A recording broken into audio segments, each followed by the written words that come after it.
Hey Tophees! Today's guest is Federico. He's recently divorced but gets finances back in order by building a budget, improving the marketing for his teaching business, and how to network to land a software developer job. By increasing his income, he'll be able to save and invest more for his future. If you enjoyed this content, please like, comment below, and share with others to help the channel grow.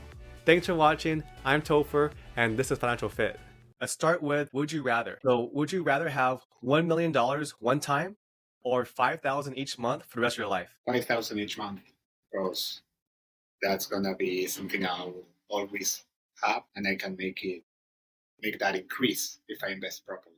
Would you rather have a desk job making 45,000 a year or a field job like electrician, truck driver, dental hygienist making about 75,000 per year? If the second option, work outside the house, makes me happy, I would go for it. Would you rather have more time or more money?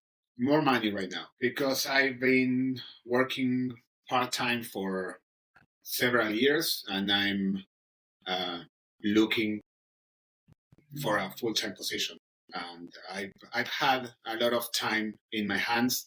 I feel like I'm a little bit stuck, so maybe changing perspectives for a bit and not worrying about money would bring me the clarity that I need. Would you rather save money or spend it? I like spending it more, to be honest. Yeah. Would you rather earn lots of money doing a job that you hate or not earn much doing a job you love? In the long run, not making much money, but doing a job that I love is what will give me better results. This is red flag or green flag. They're a 3, so they're not very attractive, but they have an 820 credit score. It's a green flag. That's positive. Because the looks will fall. Your credit score talks more about how organized you are and how responsible you are with your finances, which ultimately, when it comes to our relationship, because that's why we're using red flag, green flag, it's going to be more sound than just somebody who looks good or hot. Okay. Yeah. They're 30 years old, but lives at home to save money. Well, that's not bad. My background, I mean, I'm from Argentina, and we usually leave our parents home at a later age. So I don't think that's a red flag. I actually think it's a green flag, because that means that person is saving money and has an idea. When they get married, they want to merge bank accounts. That's controversial, I would say. If you marry someone, you are believing in this unit.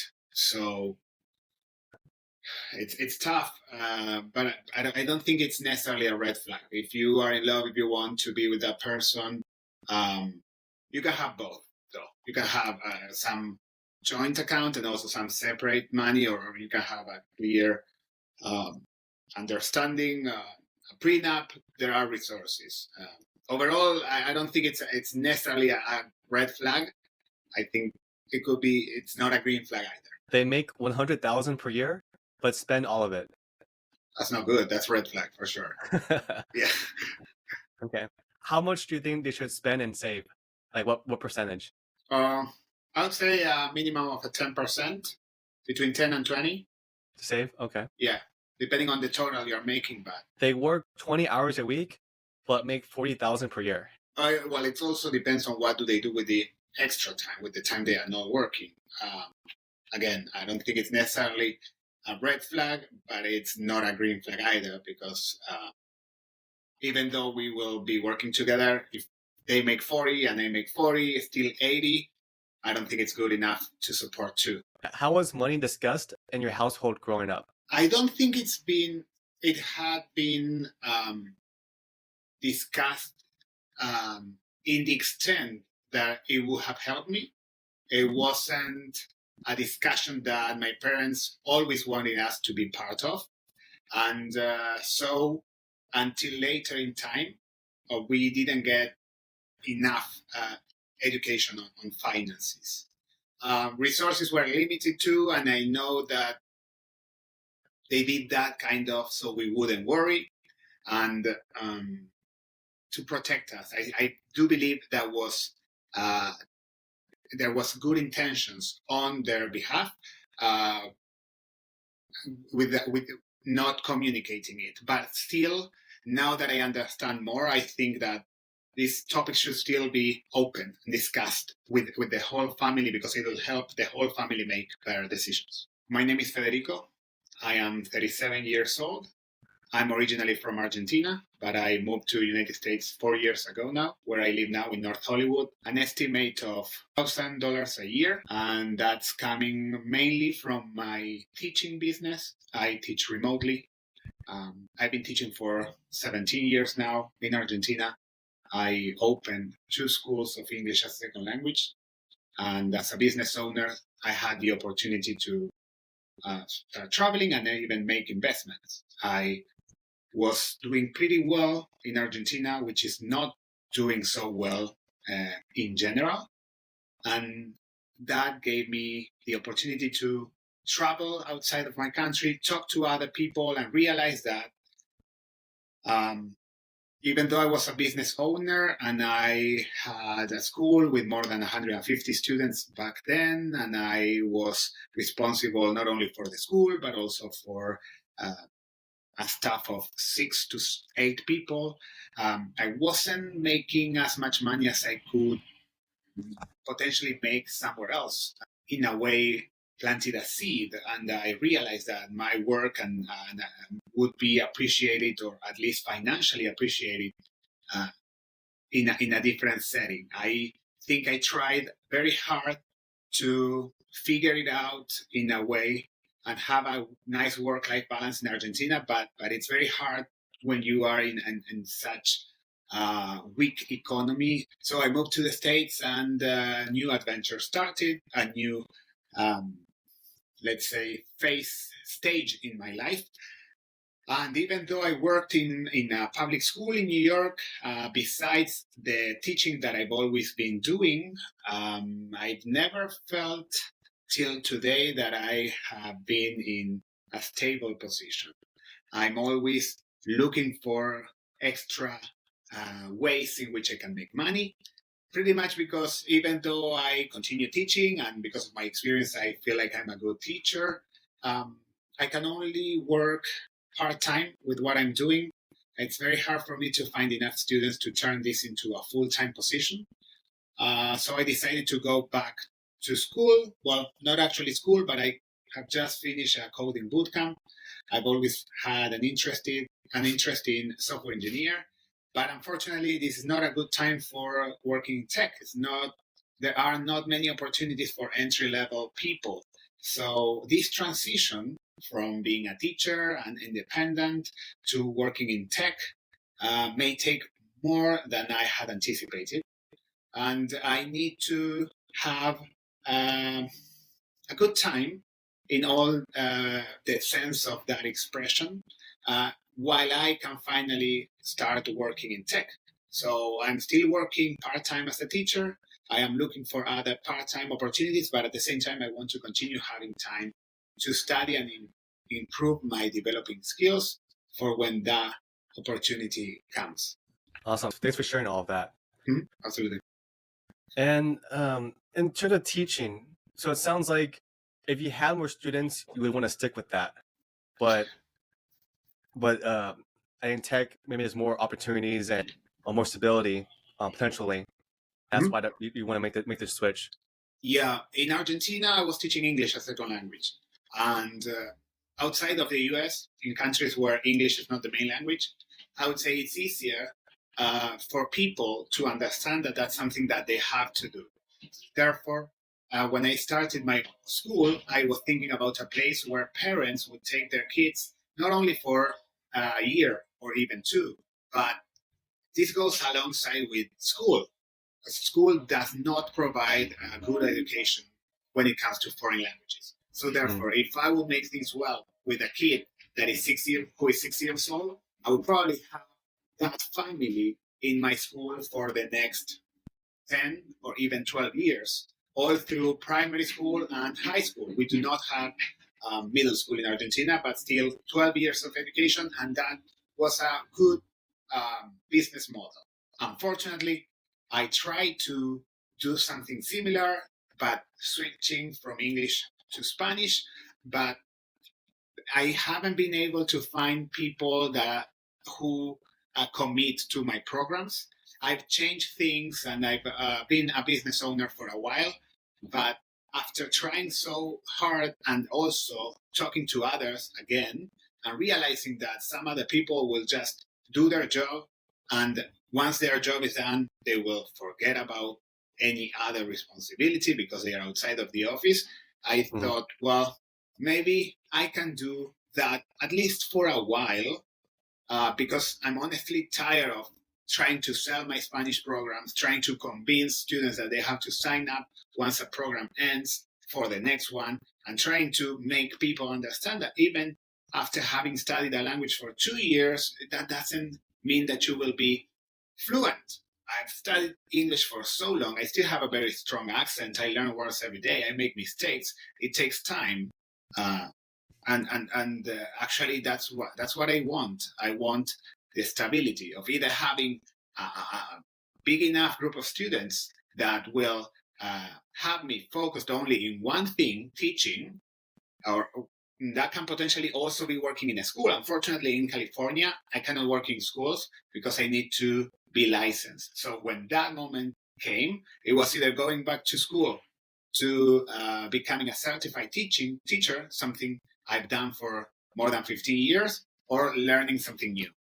I thought the second idea was better. I don't know if that was actually the best thing for me to do because I still haven't found that full-time job, but I have to do my best to make the best out of the process. Again, this transition. Okay. Yeah, thanks for sharing. Yeah, so we'll go more into income options later in the call today. But I mean, this background is very helpful to understand your thought process on why you consider doing coding instead of teaching, and maybe there's options to find more students.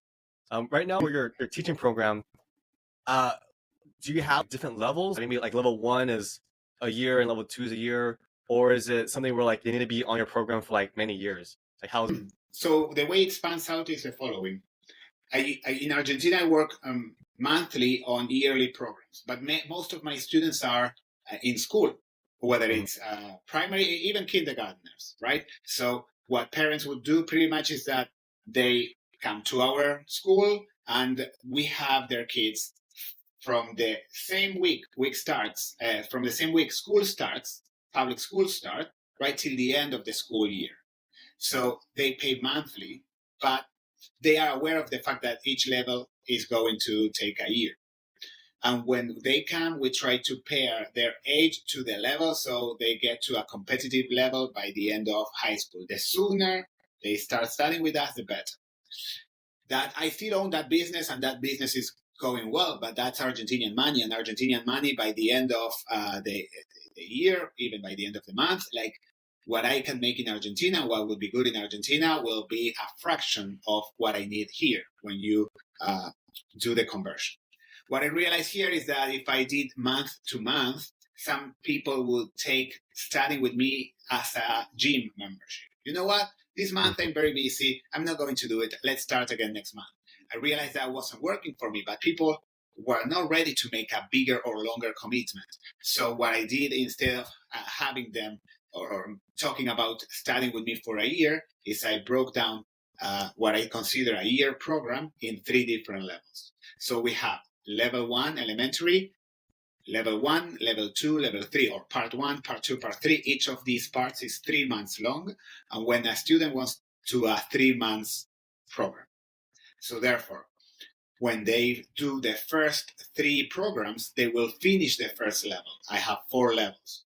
And still, it's not as effective and it's not as thoroughly as the program I have in Argentina, but what the programs I have in Argentina, but what is different about this setup is that because my classes are virtual and I work remotely in very personalized sessions and groups, even with only 3 students, I can start a new group.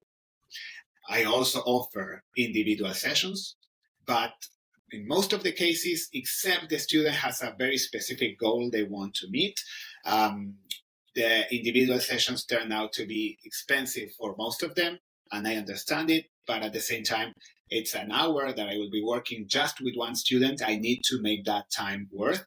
So when I show them the two options, they usually tell me I want to do a group class. Problem is that I don't always have students in the waiting list to join them, because if there's only one student who wants to do a group class, I cannot start it.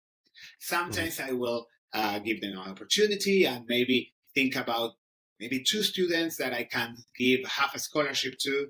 So they bring in some extra money, and then they end up having 4 students, but actually 3 of them are paying. That still works out for me. But yeah, that's the way that I am currently working. So let's move on to more of your dream life. So let's work first with your goal and then work backwards on income and timeline and stuff like that. So what is your dream life? Is there something you want to accomplish in terms of where you want to live, what kind of house you want, like lifestyle in terms of traveling and passion projects? What do you want in your life? So I would like to work remotely. I think remotely would be ideal, but I don't mind working outside of the house if that's going to make me connect with people and extend my network. I feel like working from home is good, but once you are really focused on what you need to do, and you don't need to be outside of the house in order to achieve that. Now I am considering other opportunities, so I think I would appreciate being outside of the house and meeting people.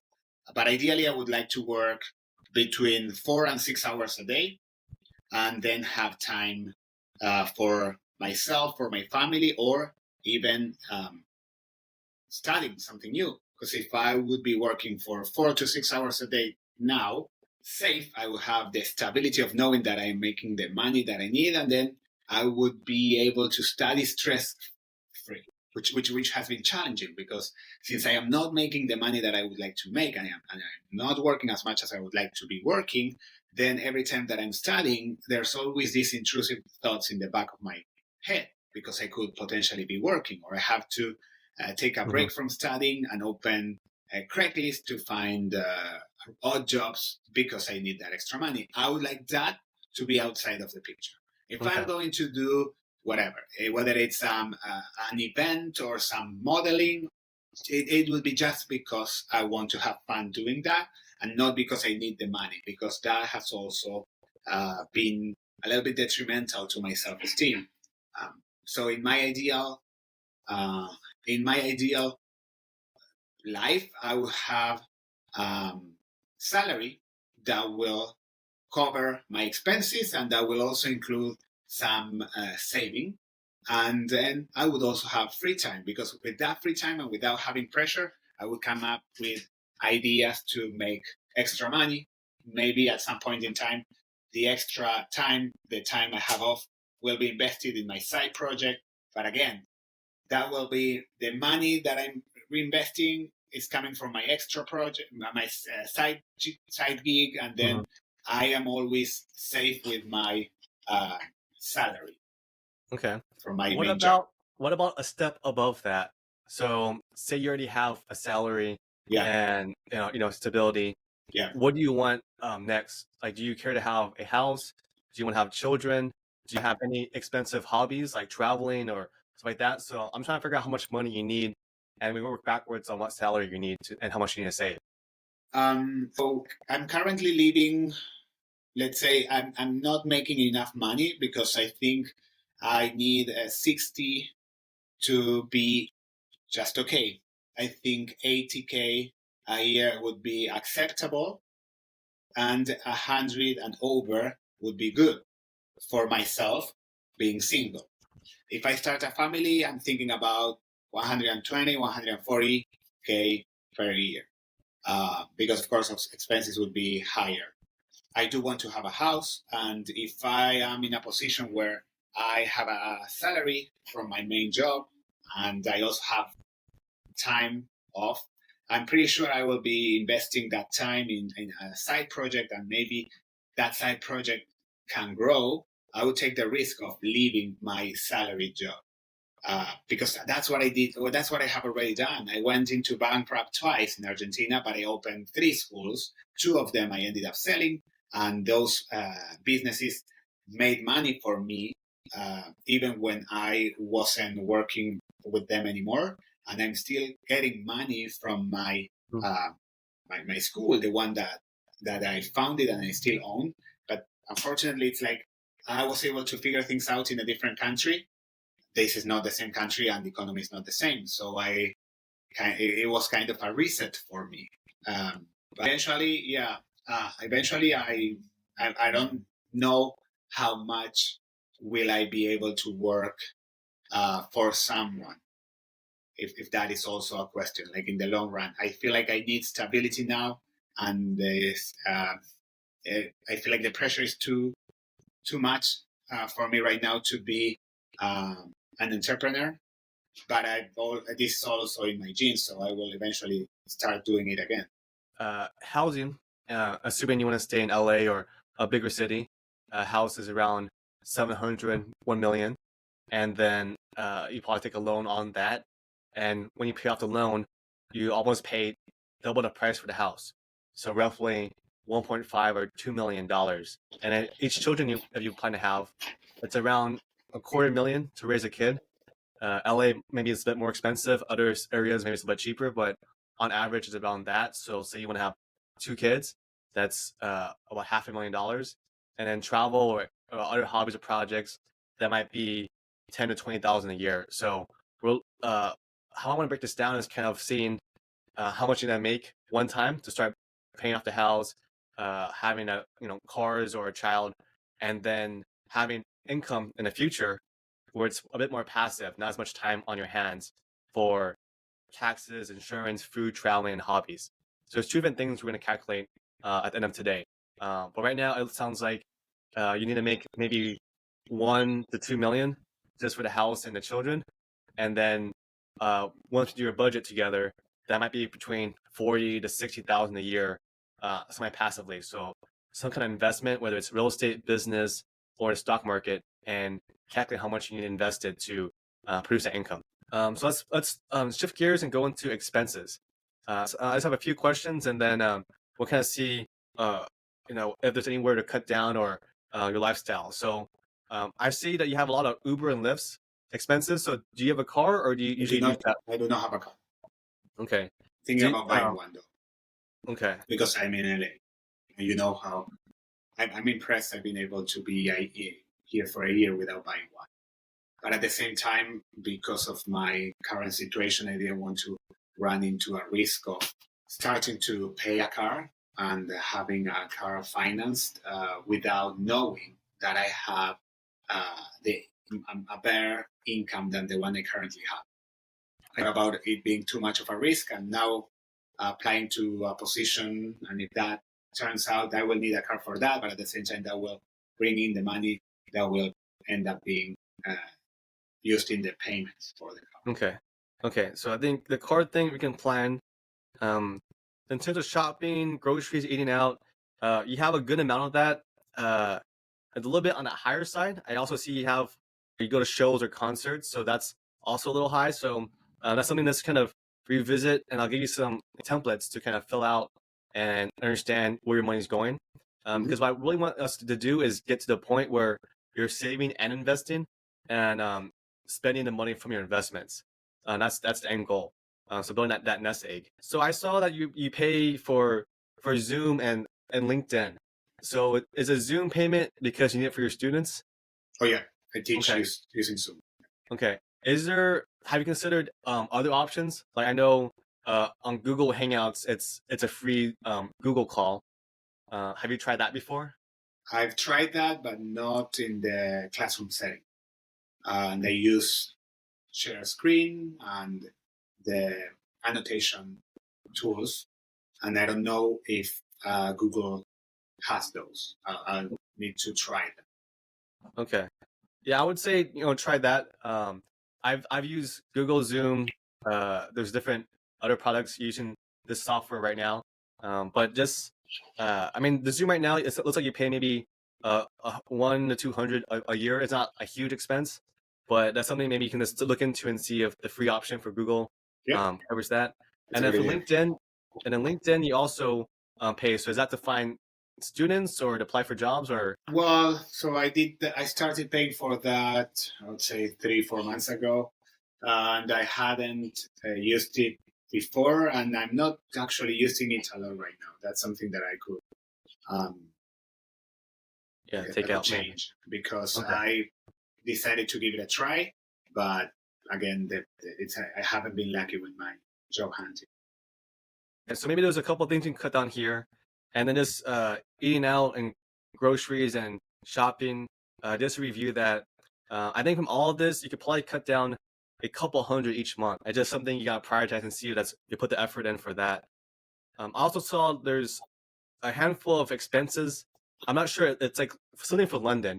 Did you travel to London, or is there like some kind of company that has No, I London think in it's their a name? company that probably is DICE or Resident Advisor. These are shows, so they fall into the concert categories. I think the company is And based in London. okay, so those are concerts. Yeah, It looks like concerts. looks like you go to a short concert every week or so. I mean, it's LA, so it's a lot of Yeah, but that's easy. true. It's yeah, I'm single. That I think summarizes it. Yes. Gotcha. The last question I have on your expenses. So I see there's a Zelle payment almost every month. It looks like it goes to Generation Church. Is that a church or is that a person? No, it's a church. That's Okay. tiny. Tiny. Okay. Yeah. Awesome. And where's that church located? It's 2 blocks from where I live in North Hollywood, Oxnard and Vineland. Yeah, I haven't heard that church before. Okay. Yeah, it's a bilingual church. Sometimes I am an interpreter in the service, and we have most of the attendants speak Spanish, but of course there's also English-speaking attendees. So we have each sermon in both languages. And let's go into so food. It looks like you eat out a little bit. You do groceries.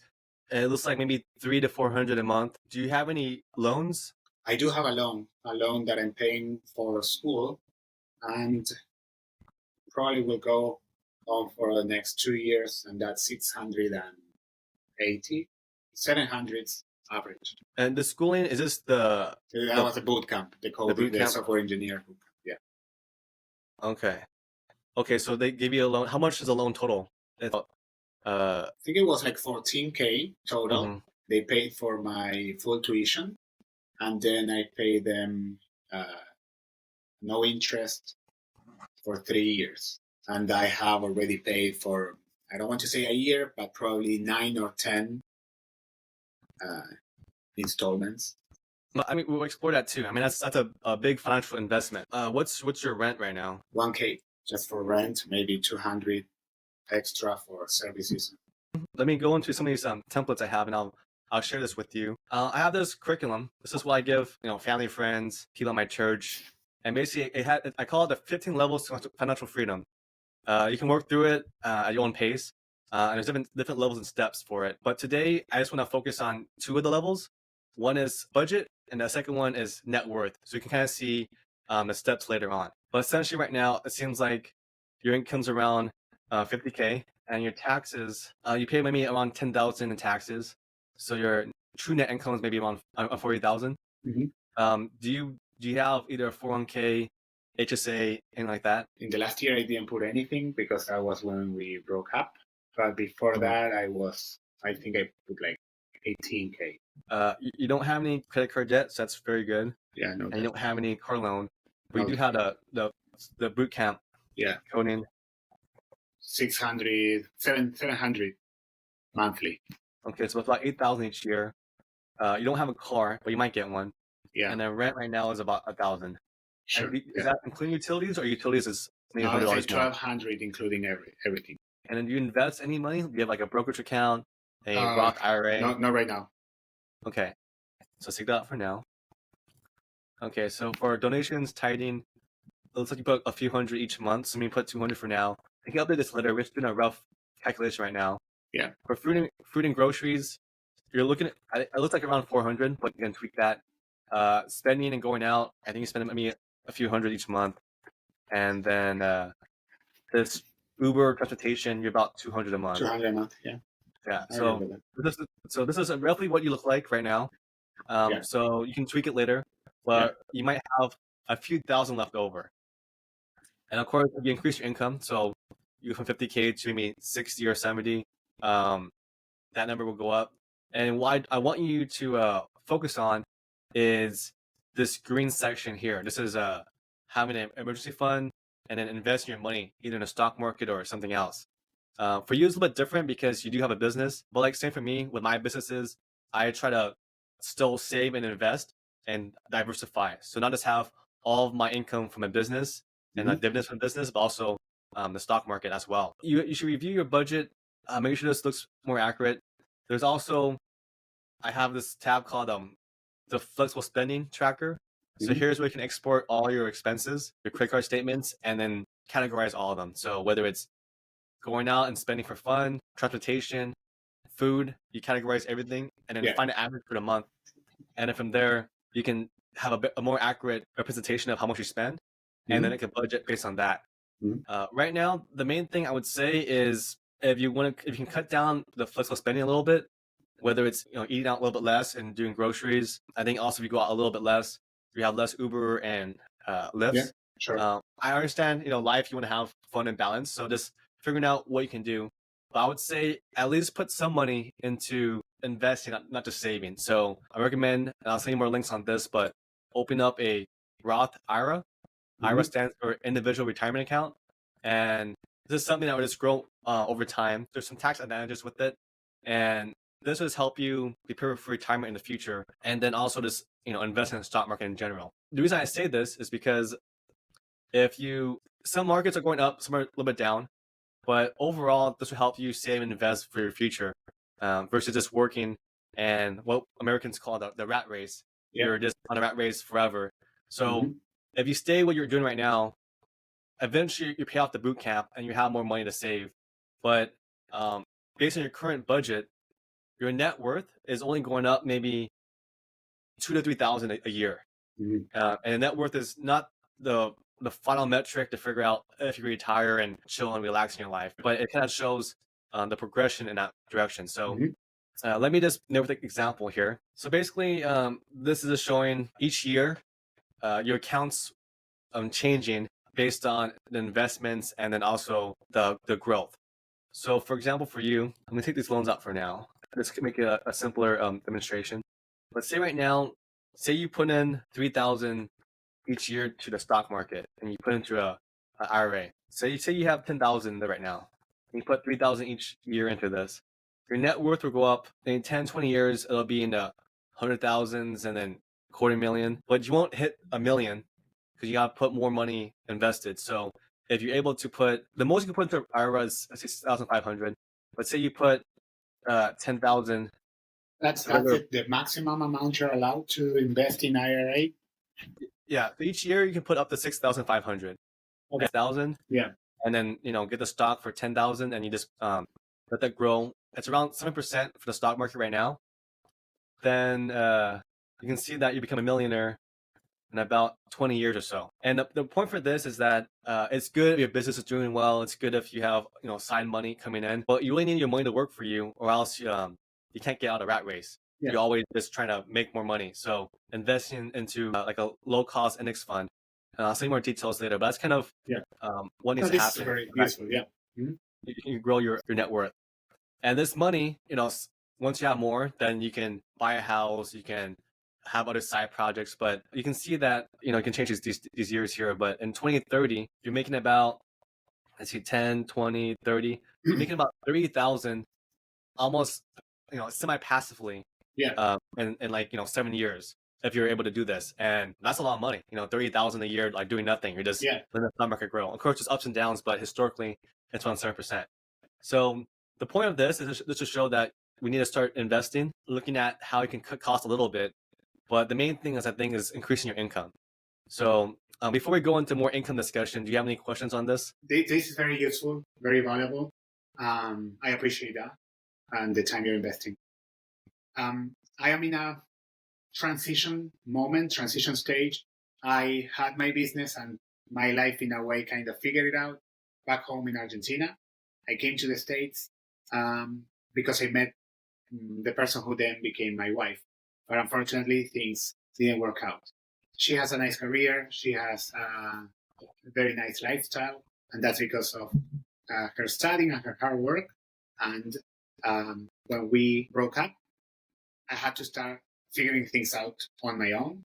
And the main pillar I had at my main company was not part of my life anymore. We moved from New York to a new city. So it's been challenging for me being alone. My family is in Argentina, and they cannot do much because again, we always have to go back to how different economies are. And I thought my best move was to go through the divorce, and also my dad who passed away at the same time I was getting divorced, through studying. And I thought that I was going to finish studying and be able to get a job quickly, and that didn't happen. So I've been eating my savings. I am aware that I am not making as much money as I would like to, and in this maybe transition, my priority kind of is to be able to breathe, to survive. And I appreciate this because I know that as soon as I am in a more stable position, I want to, even if it's little, but start putting away money. So my question would be like, and again, I'm also aware that I'm spending maybe more money than I should when it comes to going out. As I said, I'm single now. I want to have some fun and restaurants and whatnot, right? But let's say that I can put aside the same money that I put for my tithing, right? 200, 300. What would be the best way to invest those 200 or 300 that I can put aside monthly if I start budgeting? Essentially, you can look into this. Vanguard's a really good low-cost brokerage. I think Fidelity and Charles Schwab. I think I have Vanguard. Okay. Yeah. Okay. Because at the same time, there were many things that my ex-wife would do for both of us. I think I need to have a conversation with her so she explains where is the money that I had invested and what do I have so I can continue growing on these accounts individually. No. Yeah, so definitely. And this is probably just some reading you need to look into later. You can read these documents on index funds from Vanguard and just pick the easiest one. Either you pick this one, the Vanguard 500 index fund, so the ticker symbol is VFIAX, or this one, the Total Stock Market Index Fund, VTSAX. And these you can just read it. Probably take maybe an hour or two to kind of understand what this means. Maybe read an article, watch a YouTube video, and after maybe watching a couple and letting like a week to let it soak in, it'll make more sense to you. Okay. I think in terms of what you just mentioned about your ex-wife and those accounts, level 2, it's called personal finance inventory. So it's inventorying all your accounts, your credit cards, your 401k, everything. Yeah. So this is something you need to do and figure out how to access your accounts because it sounds like your ex-wife managed it for you. Yeah. So you got to figure out which brokerage. Is it Fidelity? Is it Vanguard? Is it Charles Schwab? Like what accounts is under, and then how to access it.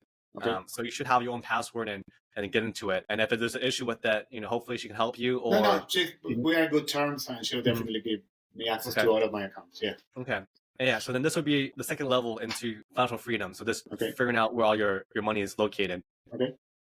Okay. So that's pretty much the next steps, and I'll give you links of what to read on and whatnot. But for next maybe 5 or 10 minutes, let's just kind of game plan a little bit on income. Have you looked into tutoring? Have I considered that? Yes, I have. Okay, and just for that, I don't think you need a credential because it's not a certified school, but there's different tutoring centers. Have you thought about working for a tutoring center? Well, the thing is that when I was interviewed for some of the tutoring centers, they always hire teachers for the afternoon/evening, because that's when kids are out of school. And I was studying back then, so I couldn't commit to working in the evenings or afternoons. Now I have more availability.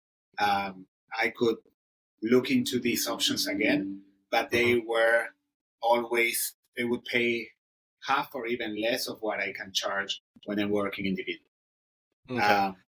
Yeah, that makes sense. Yeah, same for me. For my businesses, you always kind of take a cut as an owner, and then the employees take the other cut. Okay. What's your funnel to find students? Is it word of mouth? Do you have ads? Now word of mouth, and mainly word of mouth. I even had a web page, but now it's they are asking me for renewing it, and it's some money that I don't know if I want to invest right now. Okay. Because I want to move away from teaching. I mean, if I would have a way to get more students, or if somebody, I would accept a cut if somebody would just promote my business and get me the students, because that part is super tiring. Just getting students, in your case, getting clients is exhausting. No, I agree. Let me take a look at your website real quick. So what's Well, what's it's out of order right now because I haven't renewed it. It was Gotcha, a pretty okay. good, solid website, but they are asking me to renew, and I don't know. I don't know how much will I be working as a teacher, and now I'm applying for a position as a manny, instead of a nanny, a manny, and that will have me busy 3 days a week, and I will still have time to do my classes and even the software engineering studying. So that sounds like a good option. And even if I have less students, or I only work with the ones that I am currently working in, I got to the point where I feel like I would rather stay with the ones that I have and the ones that these students bring, because it's like they know my style and they know how I work, instead of having to explain from scratch to people that are just curious or not committed, because I've had lots of bad experiences with people who were like that. I think that I'm kind of hitting a dead end when it comes to teaching. I would rather go and do something else. The problem is that it's not that easy to find a job in current markets. I'm open to doing sales, which I don't want to, but I need to work. I'm only working 2 days a week and 5 hours each day. Of course, I'm not only working 2 days, it's more like scattered, right? But I'm working 10 hours weekly. I'm doing pretty well with only working 10 hours weekly, but then I'm looking for random gigs on Craigslist, and it's a little bit tough. I do have everything written down. I know where all of my money is coming, where is it coming from, and where is it going. I have to write everything down.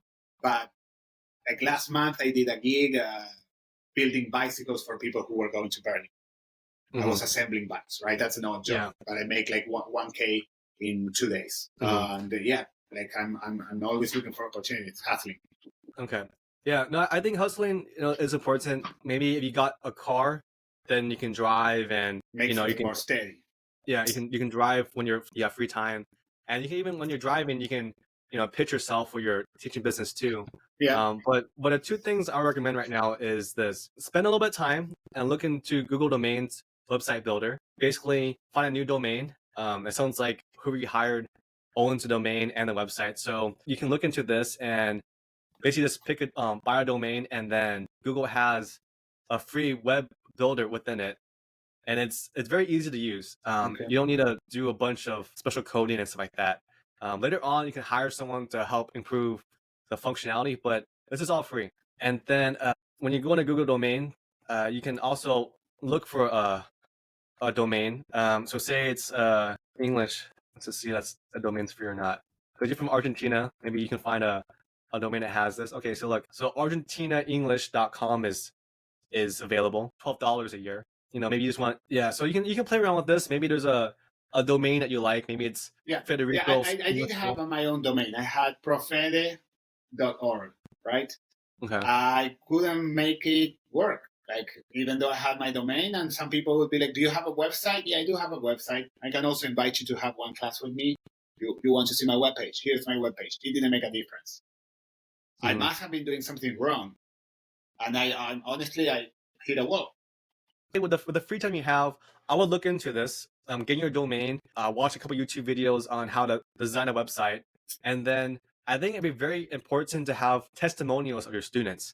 So you record that and you put them out. So let me just show you. So this is my website. I haven't spent much time on it, but you can just see it. So that's me, Topher. I have a little picture. I have some screenshots here, but you can put videos in here. And this is all me, just like I have no training in coding. Back in the day I did, but this is all within the Google's website design. So you have free time. It probably take you 5 hours to make a way better website. Put testimonials in there, and then the next step would just be going to hire someone to help promote. How much was that other website firm charging you to renew? Is it like a couple hundred a month? It's 400 yearly. 400 yearly. Okay. So if you do it this route, you pay $12 a year for the domain. Building a website, you do it yourself. It'll be free. Later on, you can make it better. But with that extra 400, I would say look into either using Fiverr or Upwork, and basically promotions. You can see here, it's not super cheap, but you can just look into what options are out there. And you can also go on this and message them. So here, this person's it's $80 for 2 weeks of social media marketing, and they post stuff for you and help you with that. So maybe you want to make a Instagram or I don't know, like a Facebook ads. But what you could do is you can contact them and say, hey, like I have a business teaching English or teaching Spanish. I charge this much, and I need someone to help get new clients for me. Would you be open to profit share situation where each client you get me, you'll get X amount of money? Mm-hmm. And you can just copy and paste it to like 10 different of these contractors, and maybe one would say, okay, I'm open to helping you out because it sounds like you make a couple thousand per student potentially, right? So you say like, I'll pay you, $100, $20 per student, and that's how you would pay them versus paying them up front. But it might be like you might need to reach out to 100 people and only one would say yes. But that's what I would say for your business, where for you, the best thing for you is teaching, one, and then two, spending some time to make the website. I think that's pretty straightforward to do. But the marketing is where you probably need to hire someone or partner with someone where they get paid to find new clients. Mm-hmm. So that's something I would do because you're making good money as a teacher and you already have the system down. So I would say set this up and see where that takes you. Okay. The last thing I would say is for coding, the coding bootcamp. Do they have? I know they give you a loan for bootcamp. Do they have any like, okay, you finish the class, the bootcamp, here's the next step. Like they have a career fair to go to or job. They say they do, but nothing has been really helpful. Mm-hmm. I've invested time and I've been to their seminars. I've talked to their people, but the truth is, I'm not happy with the school and the way they handle things. They are just looking to get students, and they don't truly prepare us for what the job market is, and the tools they give us are not enough. Okay. I will probably be in a 1-hour meeting where they are telling me to send cold emails to people I find on LinkedIn. Through this, that doesn't work. Okay. The coding bootcamp. I'm on my own there. Okay. Unfortunately. Yeah, I feel you. Same for me. It's all my jobs have been from referrals. So definitely the coding emails and stuff like that is not always the best. So what language did you learn? Is it full stack? Is it Python? Yeah, it's full stack. It's full stack, mainly JavaScript and React. I'm learning React Native on my own with some members of the cohort, and eventually I'm planning to learn Python and SQL. But it's very tough because nothing guarantees you a job, and nobody's going to stick their necks on the line for me. So current market is really tough, and it's also tough for me to study. The motivation is not there, to be honest. Yeah, no, I feel you. Let me see. So React developer. Let me just do a quick search with you on LinkedIn because I haven't looked in a while. I honestly don't think sending an email on LinkedIn will go anywhere. I've sent so many. I only think this works when you have a referral. So if I know someone or someone can put a nice word for me, then that will probably make a difference. Otherwise, you see there's a new opening, and after 2 hours, they have 400 emails. Yeah, no, I agree. No, same for me. Like I was saying, all my jobs I've gotten were from referrals, not really from cold emails. I mean, I have some friends that got that, but yeah, I would say for the boot camp, you already have to pay them back. I think in the future for other people like watching this, I've had friends that did a boot camps where you don't pay up front, where it's free, and then they get paid after you get a job. So there's more incentive for them to help you find a job. I guess in your case, not ideal because now you owe them $14,000. They're not helping you find a job. So in terms of finding a network and other people on Facebook and on Meetup.com, there's a lot of meetup groups for tech workers and coders. Now I know, like you said, like it's you might be a little bit exhausted from applying and stuff like that, but this is also I would say half social, experience. So meeting other people, usually it's dinner, drinks, it's a meetup. But look at the Facebook groups for tech workers. Maybe there's a lot of crypto meetups I go to every so often. There's real estate groups I'm go to meet up, and a lot of those people are also in tech. So kind of put yourself out there, maybe make some friends, just network a little bit and see who can, down the road, refer you. Also, people just want to help each other, and they might get referral bonus as well. But that's something to look into. Yeah, so I would say for you, the next, to summarize everything today, the next 3 steps is: 1, take a look at the curriculum I'm going to send you and work through the steps. 2 is, I think you can make a good amount of money teaching still. If you just, get the website out there, you build a website yourself, maybe use your coding skills, or just use a drag and drop on a Google domains website builder, and then look into having someone market for you. And I think the best way to structure it is if they're willing to take a cut of the students they bring you versus you paying them up front. That's I think so too. The best way to structure it. And what you can prove to them is say, like, here's all my experience, here's all the students I've taught, here's how much money I made from that. So each student you bring, you get $120. And I think they would, at least one person would do it, and then you just hire them, partner with them. So that's for teaching English and Spanish. I think you can still make a good amount of money right now. Then for the coding side of it, it'll take some time to build those relationships. But like you said, you try LinkedIn, you tried cold email, you tried cold message on LinkedIn. I think you need to go to meetups and make some friends. So Facebook groups, meetup.com, like those meetups for tech, or even like you go for real estate. A lot of real estate investors are also in tech, like myself. So you can make friends, and if they like you, they'll be like, "Hey, Federico, what are you up to?" And you're like, "Oh, I finished this bootcamp for coding. I'm trying to get a full stack job or a React job, or just do backend with Python." And they're like, "Oh, like Federico, I like you. Like, let me refer you." And that might take 3 months, but you probably need to go to like 5 to 10 meetups, and then that's something maybe by next year you have. But I think this year, especially with the last 4 months of the year, I think you can get a good amount of traction for teaching. Just because right now you don't really have a funnel. You need a website, and then you got to hire someone to market for you. You have very strong ambition, I would say, in terms of moving to America, teaching for all these years, and then you put in effort to do this boot camp. And I really admire your ambition, because a lot of people are just very lazy. They don't want to do anything. So the fact that you're doing it, I think just keep that up. And even though you had this transition with your breakup and trying to figure things out, I think you do have the right tools to put yourself in a good position within the next year.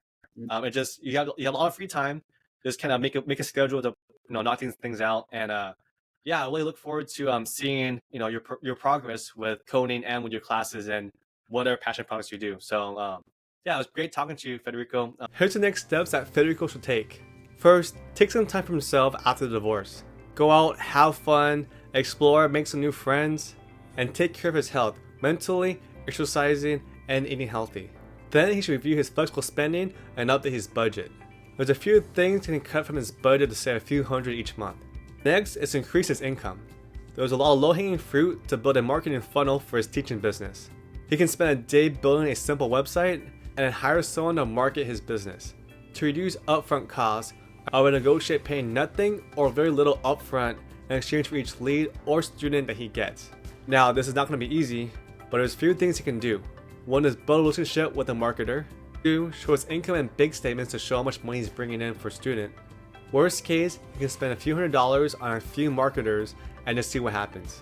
Since he has so much free time, I'd also recommend spending some time learning about marketing, making Facebook or Google ads, and making short form videos on TikTok and Reels to find students. To find a software developer job, I recommend joining Facebook groups and meetup.com. He'll need to attend at least one event each week to build relationships with others. This may take 6 months, but he'll learn about interview prep, how to find a job, and referral to jobs that he wants. He might also be surprised and find a few students from networking.